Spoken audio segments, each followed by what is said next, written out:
Shalom, amado grupo de estudio, amados hermanos, amigos, que el Eterno les bendiga y que el Eterno les guarde, hoy y siempre, que el Eterno bendiga la vida de sus familias, de sus hijos, de sus seres queridos y familiares, que el Eterno bendiga el fruto de sus manos. Esta tarde quiero continuar con el estudio que hemos venido realizando en el estudio de la bendita palabra de nuestro Padre Eterno. Continuar con el tema la restauración de Israel y el segundo éxodo. Como recordarán, estuvimos estudiando el capítulo el capítulo 7 ya. Este sería el capítulo 8 de este tema. Y me gozo pues estar compartiéndoles un poquito más de lo poco que el Eterno me permite entender de su bendita Torah, de su bendita instrucción para nuestras vidas. En este capítulo, antes de avanzar y comenzar a estudiar en los profetas, quiero detenerme un poco en tres aspectos muy fundamentales de lo que hemos visto en los capítulos anteriores. Uno es el que se refiere a Génesis 35, 10 y 11, que lo leímos, como les decía, en los capítulos anteriores y estuvimos analizando un poco, que dice así: y le dijo Dios, tu nombre es Jacob, no se llamará más tu nombre Jacob, sino Israel será tu nombre. Y llamó su nombre Israel. También le dijo Dios, yo soy el Dios omnipotente, crece y multiplícate. Una nación y un conjunto de naciones procederán de ti, y reyes saldrán de tus lomos. Cuando estudiamos estos versos, estos pasajes, nos hicimos la pregunta, ¿por qué una nación y un conjunto de naciones? Y decíamos, ¿por qué no un solo grupo de naciones? No una sola cantidad de naciones y ya. Pero no, el texto dice una nación y un conjunto de naciones. Y creo que hasta este punto del estudio, en donde ya hemos analizado sobre la división del reino de Israel, hemos encontrado de una manera parcial una respuesta a dicha pregunta. Un poco más adelante en el estudio de este tema entenderemos un poco más al respecto. Digo parcial porque nosotros ya vamos viendo cómo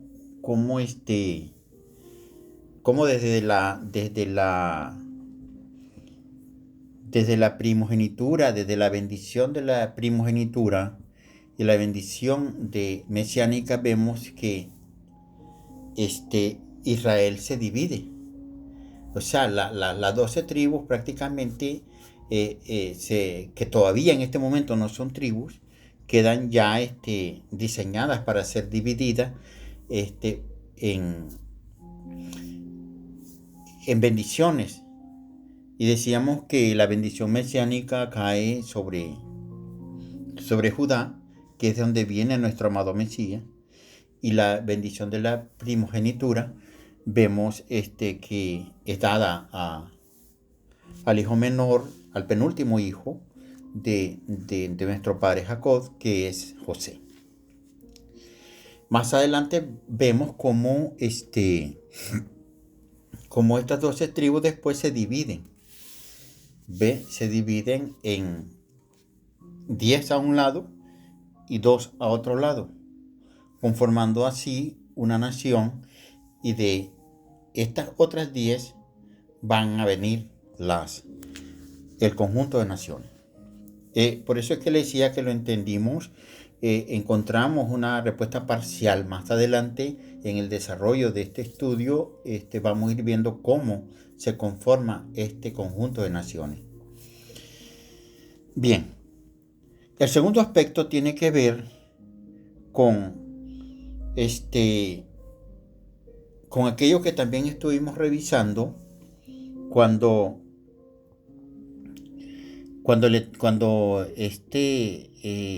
el reino de Israel pide un rey, ¿ve? Y dicen un rey como tienen las otras naciones.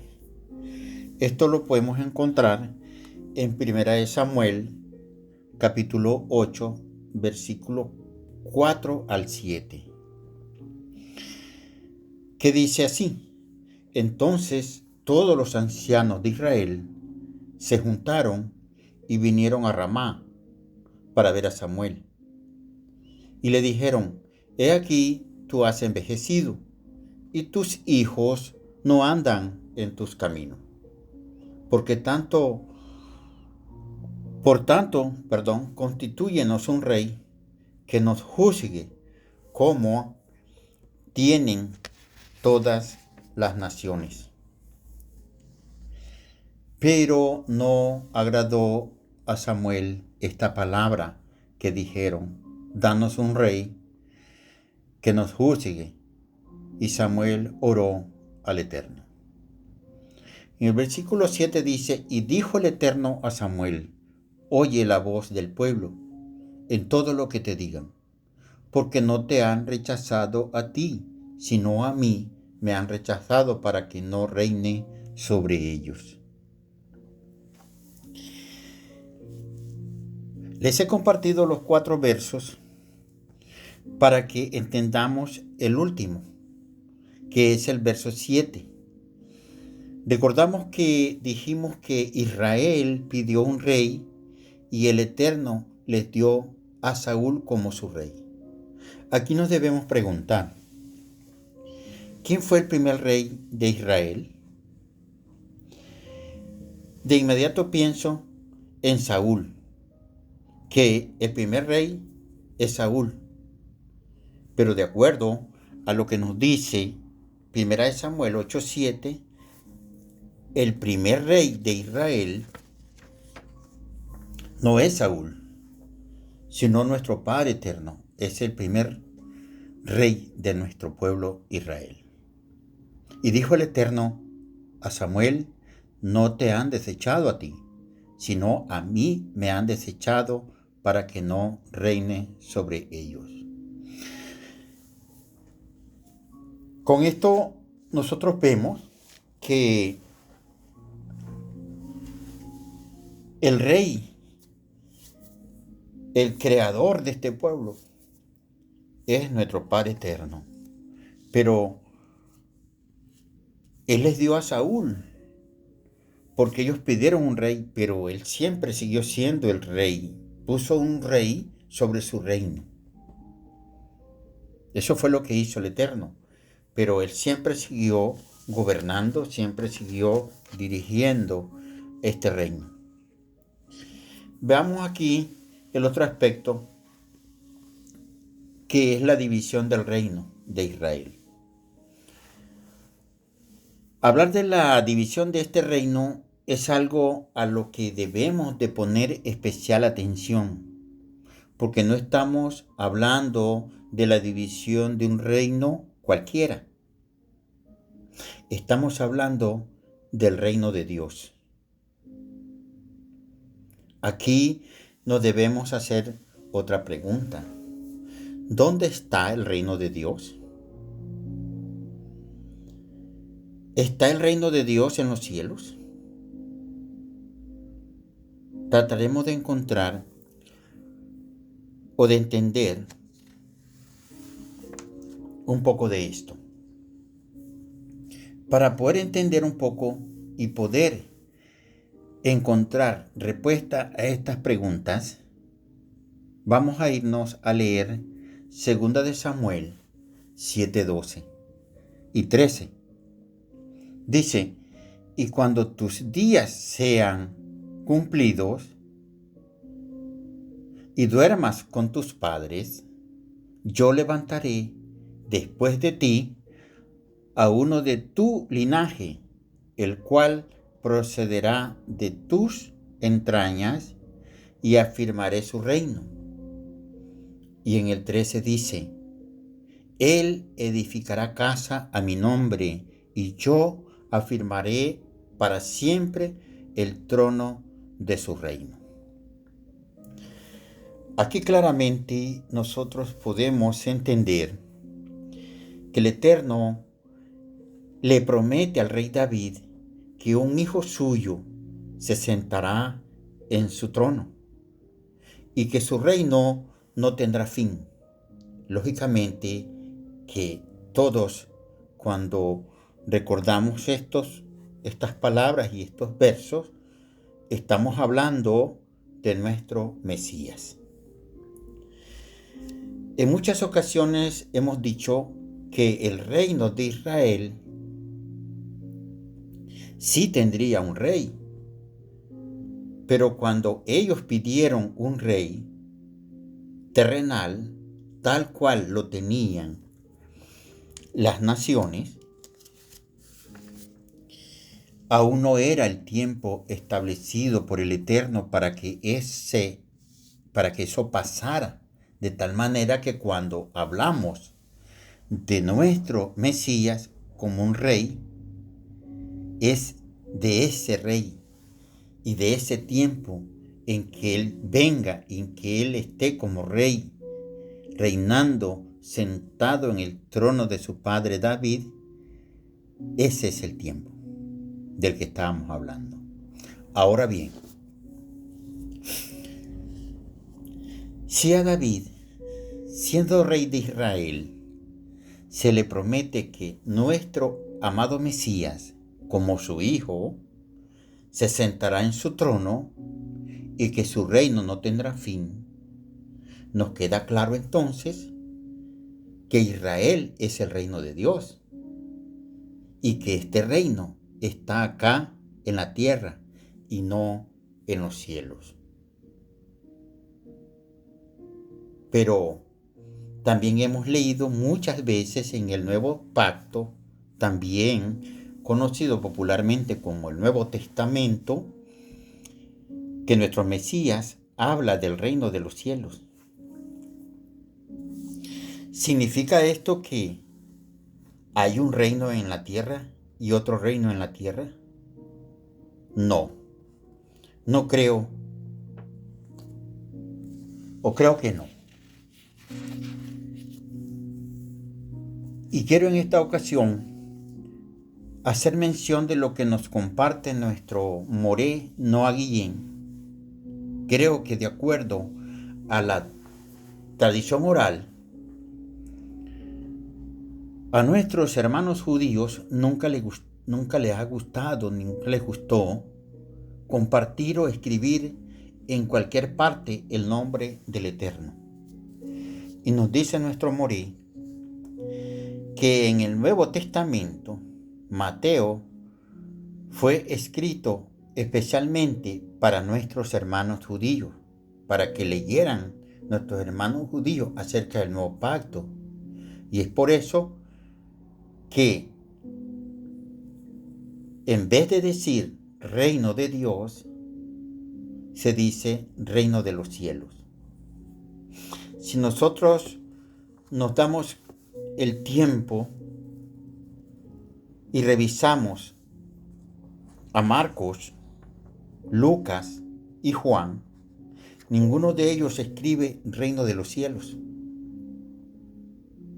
Sin embargo, Mateo lo hace 32 veces aproximadamente. Y vemos también, y nosotros no hemos citado aquí, no hemos señalado alguna cita bíblica que nos ubique en qué momento Mateo o nuestro Mesías, según Mateo, habla del reino de los cielos.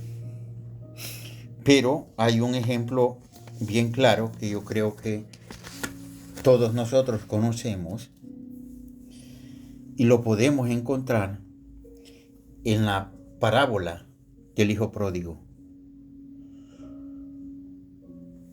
¿Por qué hablo de esta parábola? Porque tengo entendido que la mayor parte de nosotros, si no la hemos leído, hemos escuchado, y aunque tal vez no hayamos entendido el mensaje de nuestro amado Mesías, pero sí la conocemos la escritura. El momento en que el hijo pródigo regresa arrepentido donde su padre, le dice: Padre, he pecado contra ti y contra el cielo. Cuando dice contra ti y contra el cielo, lo que el hijo pródigo está diciendo: he pecado contra ti y contra Dios. Entonces, amados hermanos, el reino de Dios es el reino que conocemos como el reino de Israel. Y ese reino está acá en la tierra. Porque es acá donde seremos juzgados. Porque si no, no estaríamos hablando de la segunda venida de nuestro amado Mesías. Quería yo antes, como les decía, antes de continuar con este estudio, ya para entrar un poco a los profetas, quería hacer este paréntesis, ¿no?, dentro del estudio, para que nosotros pensemos, para que nosotros analicemos en estos aspectos, ¿verdad? En que estamos hablando no de cualquier reino, que estamos hablando del reino de nuestro Padre Eterno, del reino de Israel, que estamos hablando de nuestro pueblo, de Israel. Y nosotros somos parte de ese reino. Somos parte porque estamos tratando de encontrar el camino que nos lleve a nuestra casa. Como siempre lo digo, así como el hijo pródigo regresó a su casa y el padre lo estaba esperando, así nosotros también tenemos que arrepentirnos y reconocer nuestros pecados y volver a la casa donde nos está esperando nuestro Padre Eterno. De tal manera, amados hermanos, que era esto lo que yo quería compartir en este capítulo 8 de esta bonita y gran enseñanza. Que el Eterno les bendiga, que el Eterno les guarde. Un fuerte abrazo para todos. Shalom Ubrahot, paz y bendiciones.